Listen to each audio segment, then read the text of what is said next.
ডিম আমাদের সবার রান্নাঘরেই তো এটা থাকে, তাই না?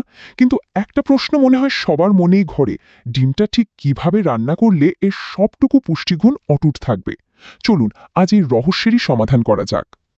প্রশ্নটা খুবই সাধারণ, কিন্তু উত্তরটা নিয়ে দ্বিধা কিন্তু থেকেই যায়। সেদ্ধ, পোচ নাকি তেলে ভাজা? যারা একটু স্বাস্থ্য সচেতন তাদের জন্য এটা কিন্তু রোজকার একটা বড় চিন্তা। তো চলুন একটু গভীরে গিয়ে দেখি বিজ্ঞান আসলে কি বলছে। আচ্ছা, সময় নষ্ট না করে একদম সরাসরি উত্তরে চলে আসি। পুষ্টি আর স্বাস্থ্য দুই দিক থেকে কিন্তু বিজয়ী হল সেদ্ধ বা পোচ করা ডিম। কিন্তু কেন ভাজা ডিমের চেয়ে এটা ঠিক কতটা ভালো? এর পেছনের কারণগুলো জানলে হয়তো একটু অবাকই হতে হবে। চলুন বিশ্লেষণটা শুরু করা যাক।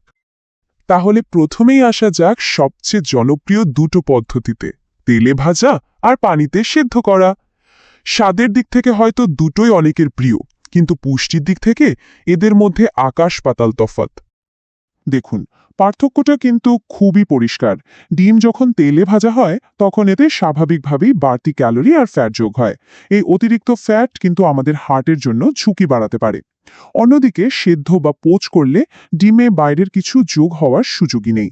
এর পুষ্টিগুণ থাকে একদম খাঁটি।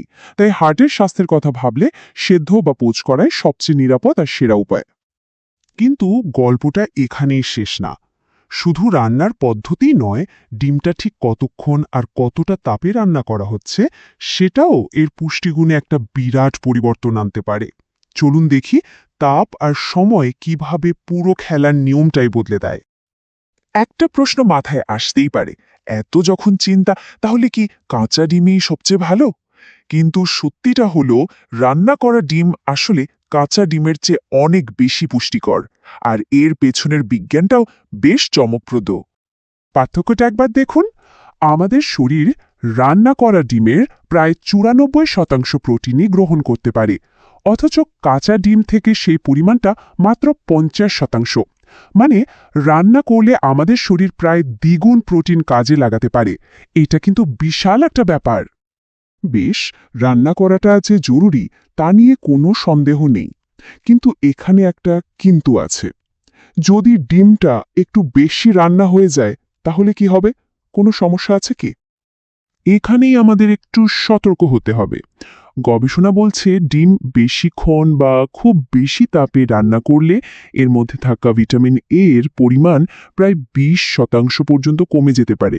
শুধু তাই নয়, অন্যান্য জরুরি অ্যান্টিঅক্সিডেন্টও কিন্তু নষ্ট হয়ে যায়। তার মানে কি এই যে সমাধান হলো কম রান্না করা বা কাঁচা ডিম খাওয়া? একদমই না। কাঁচা ডিমের দুটো বড় ঝুঁকি আছে, যা এড়িয়ে চলা খুবই জরুরি। একটা হলো অ্যাভিডিন আর অন্যটা হলো মারাত্মক স্যালমোনেলা ব্যাকটেরিয়া। চলুন এই অ্যাভিডিন জিনিসটা কি তা একটু সহজ করে বলি। এটা আসলে কাঁচা ডিমের সাদা অংশে থাকা একটা প্রোটিন। এর কাজ হলো আমাদের শরীরের জন্য খুব দরকারি একটা ভিটামিন, বায়োটিন বা ভিটামিন বি7কে আটকে রাখা, যাতে শরীর তা শোষণ করতে না পারে। সুখবরটা হলো, সাধারণ রান্নাতেই এই অ্যাভিটিন একদম নিষ্ক্রিয় হয়ে যায়, ফলে শরীর সহজেই বায়োটিনটা পেয়ে যায়। বেশ, ডিম রান্নার ভালো মন্দ অনেক দিক তো জানা হলো। এখন এই সব তথ্য মিলিয়ে সেরা ডিম তৈরির সেই গোপন সূত্রটা কি দাঁড়ালো, চলুন সেটা এবার জেনে নেওয়া যাক। পুরো বিষয়টাকে একটা চমৎকার উপমা দিয়ে ভাবা যেতে পারে। ভাবুন তো, ডিম রান্না করাটা অনেকটা সোনার হরিণ শিকারের মতো। এর মানে কি?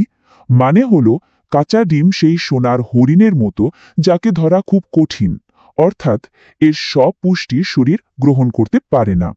আবার যদি খুব জোরে আঘাত করা হয়, মানে অতিরিক্ত রান্না করা হয়, তাহলে তো এর সৌন্দর্যই নষ্ট হয়ে যায়, মানে এর ভিটামিন কমে যায়।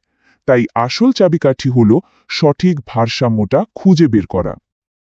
আর এটাই হলো সেই সেরা ডিমের সূত্র। 1 নম্বর, রান্না করুন মাঝারি আছে, খুব বেশি তাপে নয়। 2 নম্বর, কুসুমটা একটু নরম রাখুন, পুরোপুরি শক্ত করে ফেলবেন না। আর 3 নম্বর, সবচেয়ে ভালো পদ্ধতি হলো সেদ্ধ বা পোচ। এই সহজ 3টি নিয়ম মানলেই জীবাণুর ভয়ও থাকবে না, আবার ডিমের সম্পূর্ণ পুষ্টিও পাওয়া যাবে। তাহলে দেখা যাচ্ছে সামান্য কিছু কৌশল জেনেই কিন্তু রোজকার ডিমকে আরও অনেক বেশি স্বাস্থ্যকর করে তোলা সম্ভব। এখন ভাবার বিষয় হলো এই নতুন তথ্যগুলো কাজে লাগিয়ে ডিমের কোন স্বাস্থ্যকর রেসিপিটা সবার আগে তৈরি করে দেখা যায়।